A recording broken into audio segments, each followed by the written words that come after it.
সাম্প্রতিক সময়ে বাংলাদেশের পররাষ্ট্র মন্ত্রণালয় যেন হয়ে উঠেছে সংবাদের শিরোনাম। ঘটে গেল মন্ত্রণালয়ের সচিবের বিদায় নিয়ে দ্বন্দ্ব ও নাটক।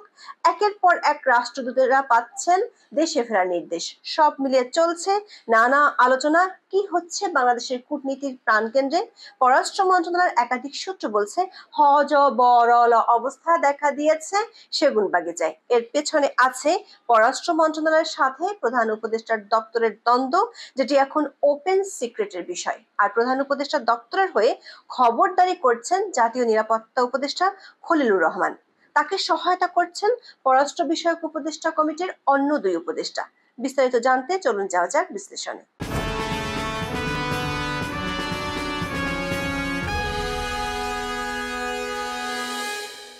পররাষ্ট্র মন্ত্রণালয়ে অচলাবস্থা তৈরি হয়েছে এমন খবর বাংলাদেশের কয়েকটি গণমাধ্যমে এসেছে।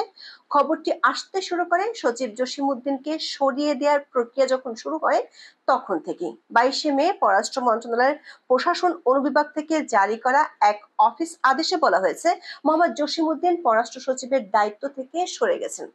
পরবর্তী আদেশ না দেওয়া পর্যন্ত মোহাম্মদ রুহুল আলম সিদ্দিকী ভারপ্রাপ্ত সচিব হিসেবে দায়িত্ব পালন করবেন। ওয়াশিংটনে নিযুক্ত বাংলাদেশের রাষ্ট্রদূত আসাদ আলম সিয়ামকে পরবর্তী পররাষ্ট্র সচিব পদে নিয়োগ দেওয়ার নীতিগত সিদ্ধান্ত নিয়েছে অন্তর্বর্তী সরকার। তিনি চূড়ান্ত নিয়োগ না পাওয়া পর্যন্ত ভারপ্রাপ্ত সচিব হিসেবে দায়িত্ব পালন করবেন। রুহুল আলম সিদ্দিকী আগামী 20শে জুন অবসরপূর্ব ছুটিতে যাবেন, তাই তিনি 1 মাসের কম সময় ভারপ্রাপ্ত সচিব হিসেবে দায়িত্ব পালনের সুযোগ পাবেন। জসিমউদ্দিন 2013 সালে 13তম বিসিএস পররাষ্ট্র ক্যাডারের কর্মকর্তা। তার দায়িত্বকালের মেয়াদ ছিল 2026 সালের ডিসেম্বর পর্যন্ত। তবে মাত্র 8 মাস পরই তাকে দায়িত্ব ছাড়। এই রদবদলের ঠিক একদিন আগে 21শে মে পররাষ্ট্র উপদেষ্টা মোহাম্মদ তৌহিদ হোসেন বলেছিলেন যে সচিব জসিমউদ্দিন আর ওই পদে থাকছেন না। তার মতে অপসারণের কোনো বিষয় নেই। জসিমউদ্দিন বিভিন্ন কারণে নিজ থেকে দায়িত্ব থেকে সরে যেতে চেয়েছেন এবং সরকার তাকে সে সুযোগ দিচ্ছে। তবে সূত্রগুলো বলছে পররাষ্ট্র সচিবকে সরিয়ে দেওয়া হয়েছে, যার পেছনে আছে বিশাল দ্বন্দ্বের কাহিনী। সূত্রগুলো বলছে মূলত এই দ্বন্দ্বকে ঘিরেই পুরো পররাষ্ট্র মন্ত্রণালয় অচল অবস্থা তৈরি হয়েছে। তৌহিদ হোসেনের পছন্দেই পররাষ্ট্র সচিব করে চীন থেকে উড়িয়ে আনা হয়েছিল মোহাম্মদ জসিমউদ্দিনকে। তিনি তখন দেশটিতে রাষ্ট্রদূতের দায়িত্বে ছিলেন। কিন্তু গত 4 সেপ্টেম্বর ডক্টর ইউনূসের আন্তর্জাতিক বিষয় সংক্রান্ত বিশেষ দূত হিসেবে লুৎফি সিদ্দিকী এবং 11 নভেম্বর রোহিঙ্গা ও অগ্রাধিকার প্রাপ্ত বিষয়াবলী সংক্রান্ত হাই রিপ্রেজেন্টেটিভ হিসেবে ডক্টর খলিলুর রহমান নিয়োগ পাওয়ার পরে বিরোধের শুরু হয়। এরপর 2025 সালের 8 জানুয়ারি পররাষ্ট্র বিষয়ক উপদেষ্টা কমিটি গঠিত হয়।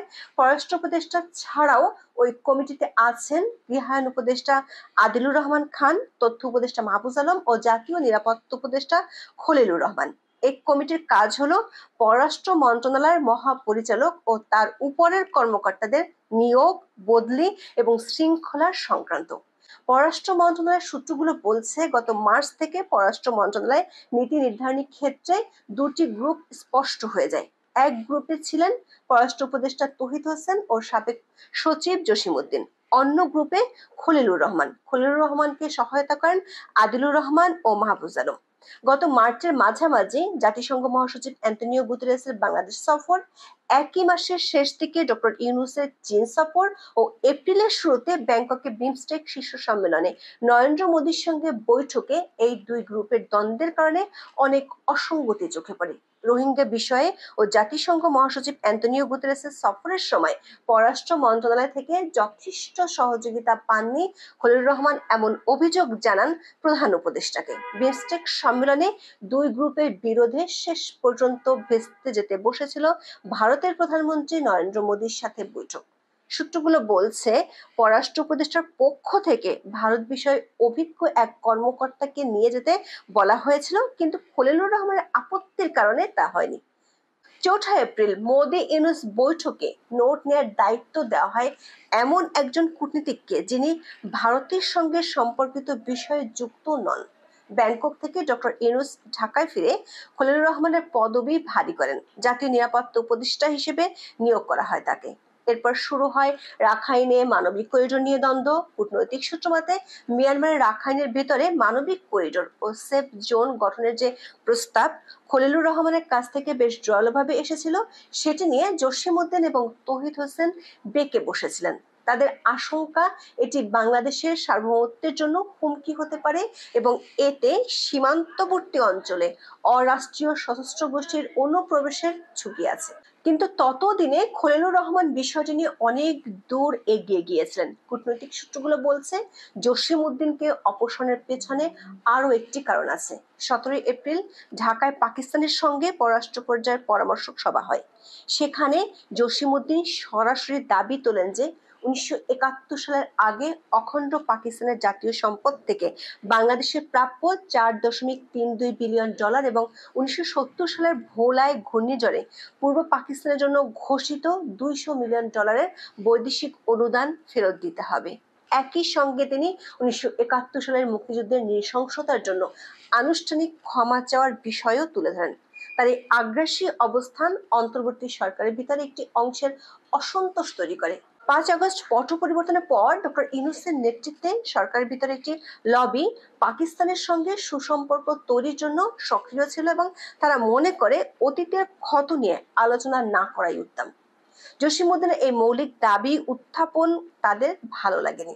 পররাষ্ট্র মন্ত্রণালয়ে দুই গ্রুপের দ্বন্দ্ব এতটা বেড়েছে যে 15 মে টোকিওতে জাপান বাংলাদেশের পররাষ্ট্র মন্ত্রণালয়ের পূর্ব নির্ধারিত পরামর্শমূলক সভা এফওসি ভেস্তে যেতে বসেছিল। ডক্টর ইউনূস যে এখন জাপান সফর করছেন সেটি হতো না যদি ওই বৈঠক ভেস্তে যেত। শেষ পর্যন্ত জসিমউদ্দিনের বদলে ডক্টর নজরুল ইসলামকে দলনেতা করে টোকিওতে প্রতিনিধি দল পাঠানো হয়েছিল।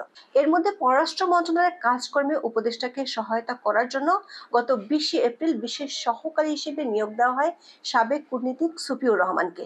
পররাষ্ট্র প্রতিমন্ত্রীর পদমর্যাদার পাশাপাশি তাকে নির্বাহী ক্ষমতা দেওয়া হয়।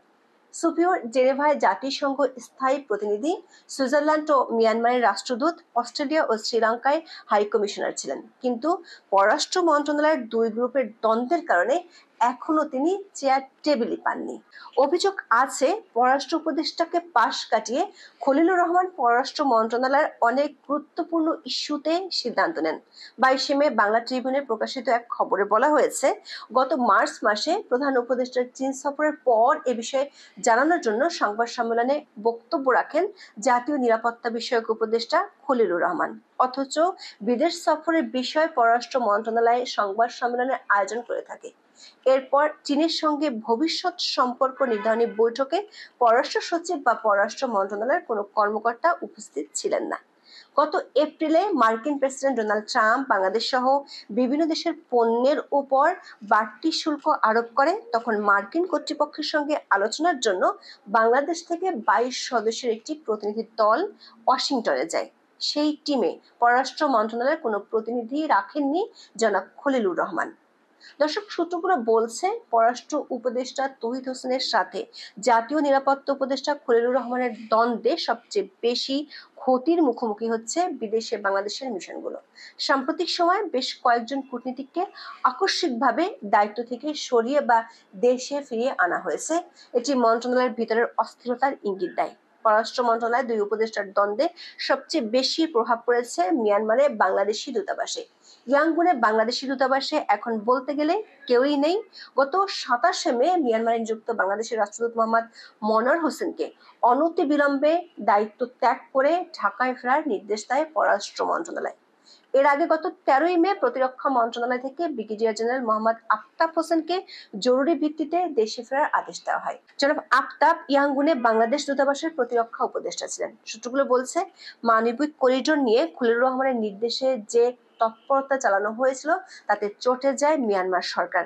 তারা এই দুজনকে ফেরত নিতে বলে বাংলাদেশ সরকারকে। এদিকে মস্কোয় বাংলাদেশ দূতাবাসে অভ্যন্তরীণ প্রশাসনিক সমস্যা সৃষ্টি ও সহকর্মীদের সঙ্গে অসঙ্গত আচরণের অভিযোগে ভারপ্রাপ্ত রাষ্ট্রদূত বা চার্জ d'Affaires ফয়সাল আহমেদকে দেশে ফেরার নির্দেশ দিয়েছে পররাষ্ট্র মন্ত্রণালয়। 28 মে তাকে নির্দেশ দেওয়া হয়। তাকে স্ট্যান্ড রিলিজের পর দূতাবাসের কাউন্সিলর নিয়াজ মোর্শেদকে তার দায়িত্ব দেওয়া হয়েছে। গণমাধ্যমের খবরে বলা হয়েছে, গত 22 মে ফয়সাল আহমেদের এক ফেসবুক পোস্ট নিয়ে দেশে বিদেশে আলোচনা হচ্ছে। তিনি ফেসবুকে লিখেছেন, হজবরলা সেগুন বাগিচায় কে পররাষ্ট্র সচিব হবেন নিশ্চিত নয়। একজন অতিরিক্ত সচিব আসাদ আলম সিয়ামকে 10 জন সচিবকে ডিঙিয়ে কেন তড়িঘড়ি করে পররাষ্ট্র সচিব করা হচ্ছে বোধগম্য নয়। আসাদ আলম সিয়াম শেখ হাসিনার লয়ালিস্ট হিসেবে 3 বছর চিফ অব প্রোটোকল ছিলেন। আওয়ামী লীগের ইন্টারেস্ট সার্ভ করার জন্যই পররাষ্ট্র উপদেষ্টা আসাদ আলম সিয়ামকে নির্বাচনকালীন পররাষ্ট্র সচিব করতে চান। এদিকে দ্য হেগে বাংলাদেশ দূতাবাসের মিনিস্টার শাবাব বিন আহমেদকে দেশে ফেরার নির্দেশ দিয়েছে পররাষ্ট্র মন্ত্রণালয়। তাকে প্রথমে কলকাতায় বাংলাদেশ মিশনের ডেপুটি হাই কমিশনার হিসেবে বদলি করা হয়েছিল, কিন্তু যোগদানের আগে তিনি কলকাতা মিশনে কোরবানি দেওয়ার প্রথা বন্ধের নির্দেশ দেন, জানিয়ে সমালোচনার ঝড় ওঠে। এই সমালোচনার মুখে তাকে কলকাতা মিশনে বদলির আদেশ বাতিল করে দেশে ফেরার নির্দেশ দেওয়া হয়েছে। সবশেষ ডক্টর খলিলুর রহমানের কাতার সফর নিয়েও বিতর্ক দেখা দিয়েছে। জনাব খলিল গত 25 থেকে 27 মে কাতারে সরকারি সফরে ছিলেন। এই সফরটি হওয়ার কথা ছিল 14 থেকে 15 মে। এনওসির জন্য পাঠানো নোটে পররাষ্ট্র মন্ত্রণালয়ের আপত্তিতে তখন এই সফরটি হয়নি, কারণ তিনি কি কাজে সরকারি সফরে যাচ্ছেন সেটি এনওসিতে লেখা নেই। সূত্রগুলো বলছে, খলিলুর রহমান কূটনৈতিক ইস্যুতে কাজ করলেও তিনি পররাষ্ট্র মন্ত্রণালয়কে অন্ধকারে রেখে সব কাজ করেন, যে কারণে রাখাইন করিডোর ইস্যু নিয়ে সেনা ও প্রতিরক্ষা বাহিনীর সাথে বিরোধ দেখা দিয়েছিল সরকারের। সূত্র মতে, লুৎফে সিদ্দিকী ও খলিলুর রহমানের নিয়োগ এবং উচ্চ পর্যায়ের নিয়োগ ও বদলি তদারকের দায়িত্ব অন্য দুই উপদেষ্টা আদিলুর রহমান খান ও মাহফুজ আলমকে দেওয়ার বিষয়টি তৌহিদ হোসেন শুরু থেকে ভালোভাবে নেননি। সময় যত গড়িয়েছে, খলিলুর রহমান ততই পররাষ্ট্র মন্ত্রণালয়ে নিজের কর্তৃত্ব প্রতিষ্ঠা করতে চেয়েছেন। তাতে দেখা দেয় দ্বন্দ্ব। সে দ্বন্দ্বে বাংলাদেশের পররাষ্ট্র মন্ত্রণালয় বর্তমানে এক টালমাটাল অবস্থার মধ্য দিয়ে যাচ্ছে। তাদের পর্দার আড়ালে অনেক কিছুই ঘটছে। পররাষ্ট্র সচিবের আকস্মিক বিদায়, গুরুত্বপূর্ণ নীতিগত বিষয়ে মতপার্থক্য, সরকারের ভিন্ন ভিন্ন কেন্দ্রের মধ্যে সমন্বয়হীনতা এবং বেশ কয়েকজন কূটনীতিকের দেশে ফেরা, এসব কিছুই ইঙ্গিত দেয় যে পর্দার আড়ালে অনেক কিছুই ঘটছে। এখন এ পর্যন্ত। সবাই ভালো থাকুন, সুস্থ থাকুন, নিরাপদে থাকুন। দেখা হবে আগামী পর্বে।